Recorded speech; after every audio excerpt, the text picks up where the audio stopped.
ராம் சீதா சீரியலில் இப்போ ஒரு அட்டகாசமான ப்ரோமோ வந்திருக்கு. மிஸ் பண்ணாமல் ஃபுல்லோடையும் கேளுங்க. அதுக்கு நான் இந்த வீடியோ பிடிச்சிருந்துச்சுன்னா லைக் பண்ணி பாருங்கள். ரொம்ப பிடிச்சிருந்துச்சுன்னா நம்ம சேனலுக்கு வந்து சப்ஸ்கிரைப் பண்ணி கண்டினியூஸாக ஆதரவு வந்து தாங்க.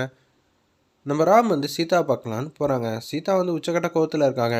என்ன விசாரிக்கணும் என்ன பண்ணணுன்னே தெரியாமல் என்னை தூக்கி உள்ளே வச்சிட்டிங்களே, நான் இனிமேட்டு இந்த விசாரணையை எப்படி ஹேண்டில் பண்ணணும் எனக்கு நல்லாவே தெரியும்னு சொல்லி சீதா வந்து பழையபடி கெத்தா மாசாக வந்து யோசிக்க ஆரம்பிச்சிட்டாங்க. அந்த இடத்துல இதெல்லாம் பண்ணது யாராக இருக்கும்? நிச்சயம் நம்ம வீட்டில் இருக்கிறது ஒரு ஆள் தான். கணக்கை வந்து கண்டுபிடிச்சோம். 30 கோடி ரூபா போலித்தனமாக வந்து திருடியிருக்காங்க குடும்பத்துலேருந்து. இது வந்து மகா வந்து எச்சரிப்பாங்க. எச்சரித்தனால தான் இது மாதிரி பண்ணியிருக்காங்கிற மாதிரி தான் யோசிக்கிறாங்க. அந்த இடத்துல நம்ம சீதா ஆஃபீஸர் வந்து உள்ளுக்குள்ளே இருக்கிற சீதா வந்து தனியாக விசாரிக்கணுங்கிறாங்க. நீங்கள் எல்லோரும் வெளில வாங்கன்னு சொன்னோன்னா சீதா ரூம்குள்ளே இருக்கிற கைதிங்களாம் வெளியில் வந்து வராங்க. அப்படியே உள்ளே வந்து போயிட்டு விசாரணை பண்ணுறதுக்காக போகிறாங்க நம்ம ராம். ஒரு பக்கம் யார் மேடம் இவங்கள எதுக்கு தனியாக விசாரணை பண்ணணும்? ஆஃபீஸரோட மனைவி. என்னது ஆஃபீஸரோட மனைவியா? என்ன மேடம் சொல்கிறீங்க? கொஞ்சம் பேசாமல் இருக்கீங்களா? எதுவாக இருந்தாலும் ஆஃபீஸர் போனதுக்கப்புறம் சீதா கிட்ட வந்து கேட்டு தெரிஞ்சுக்கங்கிற மாதிரி தான் அந்த இடத்துல வந்து பேசுகிறாங்க ஜெயிலர் அம்மா. சீதா எப்படி இருக்க? நீ அவசரப்பட்டுறக்கூடாது. தயவு செஞ்சு சாப்பிடு. மீரா வந்து சாப்பாடு கொடுத்தா மட்டும்தான் சாப்பிடுவியா? டெய்லி மீராவெல்லாம் வர வைக்கலாம் முடியாது, புரிஞ்சுக்கம்மா அப்படின்னு சொல்லி பேச்ச ஆரம்பிக்கிறாங்க. அந்த இடத்துல நம்ம ராம், நீ இங்கே இருக்கிறனால செக்கப்புக்கு அடிக்கடி வெளியில் போகணுன்னுலாம் அவசியம் இல்லை. டாக்டரே வந்து உன்னை அடிக்கடி வந்து செக் பண்ணுற மாதிரி நான் ஏற்பாடு எல்லாம் பண்ணிடுறேன். அது எல்லாம் இங்கே இருக்கிறவங்களே பார்த்துப்பாங்க அப்படின்னு சொல்கிறாங்க. பாஸ், நீங்கள் என்ன தப்பாக தான் புரிஞ்சிக்கிட்டு இருக்கீங்க. இன்னமும் என்னை குற்றவாளின்னு நினச்சி பேசுறது எனக்கு சுத்தமாக வந்து பிடிக்கவே இல்லை அப்படின்னு தான் சீதா வந்து யோசிக்கிறாங்க. ஒரு பக்கம் வந்து ராம் வந்து நீ அவசரப்பட்டுருக்கூடாது. என்ன தான் உனக்கு மகா மேலே கோபமாக இருந்தாலும் இப்படியா செய்வ அப்படின்னு சொல்லும்போது சீதா எதுவுமே மூஞ்சி கொடுத்து பேசாமல் அந்த பக்கம் இருக்கிறப்ப சீதா கையில் வந்து பிடிச்சிக்கிறாங்க. அந்த இடத்துல ராம் ஒன்றா கையை வந்து ஒத்தடி விட்றாங்க. என்ன சொல்கிறீங்க? முதல்ல நான் தப்பு பண்ணேன்னு என்னை கூப்பிட்டு வச்சு விசாரணை பண்ணப்போ உங்களுக்கு தெரிஞ்சிச்சா? கைரேகை இருந்துச்சு. அப்போனா மகாலட்சுமி தான் இத்தனை நாள் எத்தனையோ வாட்டி அந்த பொருளை வந்து கையில் எடுத்திருக்காங்க. அப்போனா அவங்க கைரேகை இருந்துச்சுன்னா அவங்களே இது மாதிரி பண்ணிட்டாங்கன்னு அர்த்தமா? என்னையா நீ விசாரிக்கிற அப்படின்னு சொல்லி கண்ணாபுரன் சீதா வந்து பேசுகிறாங்க.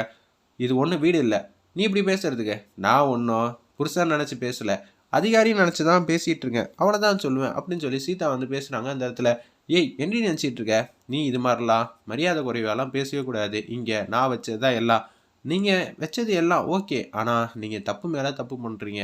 அதான் எனக்கு பிடிக்கவே இல்லை. விசாரணை இல்லை, என்ன தெரிஞ்சிச்சு? என்ன ஆதாரத்தை பேஸ் பண்ணி என்ன வந்து உள்ளே வச்சிங்க? எனக்கு இது தெரிஞ்சே ஆகணும் அப்படின்னு சொல்லி சீதா வந்து பேசுகிறாங்க. அந்த இடத்துல இதை கேட்டானா உனக்கு அதெல்லாம் தெரியணும்னு அவசியம் இல்லை, தேவையும் இல்லை, ஓகேவா? எனக்கு தெரிய வேணாமா? என்ன சொல்கிறீங்க? முதக்கட்ட விசாரணைன்னு ஒன்று பண்ணணும். அப்படி முதக்கட்ட விசாரணை பண்ணுறப்ப என்கிட்ட இதெல்லாம் பண்ணது நீ தானா அப்படின்னு சொல்லி பேப்பரில் எழுதி கையெழுத்து வாங்கணும். எதுவுமே நீங்கள் இது மாதிரிலாம் வாங்கலை, என்னை கூப்பிட்டு வச்சு கூட விசாரணை பண்ணல. என்ன ஆக்சுவலி வந்து குற்றவாளிங்கிற மாதிரி உள்ளதுக்கு வச்சுருக்கீங்க. இது கொஞ்சமாவது நியாயமாக இருக்கா அப்படின்னு சொல்லி சீதா வந்து பிச்சு உதறாங்க. அந்த இடத்துல என்ன செய்யணுன்னே தெரியல நம்ம ராமுக்கு. இதெல்லாம் கேட்டோன்னே அவங்க வந்து பேச ஆரம்பிச்சிட்டாங்க. கைரேகை இருந்துச்சு, அதனால தான் உன்னை கைது பண்ணேன். என்ன? எனக்கு ஒன்றும் புரியல. அப்போனா உன் துப்பாக்கியில் கூட தான் உன்னோட கைரேகை இருக்கும். அப்போனா நீ வந்து இது மாதிரி பண்ணுன்னு அர்த்தமா? நீ கொஞ்சமாவது யோசிச்சு பேசுறியா? ராஜசேகர் பொண்ணுனா, நான் போலீஸ்கார பொண்ணு. எப்போ எப்படி பேசணும் எனக்கு நல்லாவே தெரியும், சரியா?